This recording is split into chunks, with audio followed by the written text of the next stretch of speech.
અરવલ્લી જિલ્લા સેવા સદનમાં મંજૂરી વગર 4 થી વધુ વ્યક્તિના પ્રવેશ પર પ્રતિબંધ. જિલ્લા અધિક મેજિસ્ટ્રેટ દ્વારા કાયદો વ્યવસ્થા પર વિપરીત અસર પડતા નિર્ણય લેવાયો છે. ભારતીય નાગરિક સુરક્ષા સંહિતા 2023ની કલમ 163 મુજબ જાહેરનામું પ્રસિદ્ધ કરાયું છે. જિલ્લા સેવા સદન ખાતે રેલી, ધરણા, ઉપવાસ આંદોલન પર રોક, આવેદનપત્રો, આત્મવિલોપ અને 4 થી વધુ વ્યક્તિ ભેગા થવાને ટોળા પર રોક લગાવવામાં આવી છે.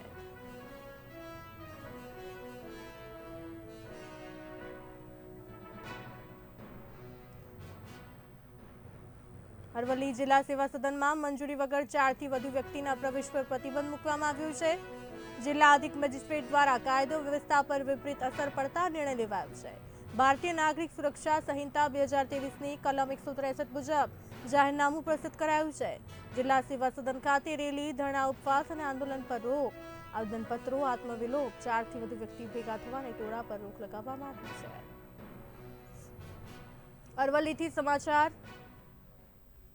અરવલ્લીમાં જિલ્લા સેવા સદનમાં મંજૂરી વગર 4 થી વધુ વ્યક્તિના પ્રવેશ પર પ્રતિબંધ મૂકવામાં આવ્યો છે. જિલ્લા અધિક મેજિસ્ટ્રેટ દ્વારા કાયદો વ્યવસ્થા પર વિપરીત અસર પડતા આ નિર્ણય લેવાયો છે.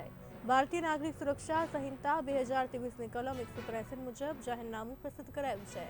જિલ્લા સેવા સદન ખાતે રેલી, ધરણા, ઉપવાસ આંદોલન પર રોક લગાવવામાં આવી છે. આવેદનપત્રો, આત્મવિલોપ, 4 થી વધુ વ્યક્તિ ભેગા થવા અને ટોળા પર રોક લગાવવામાં આવી છે.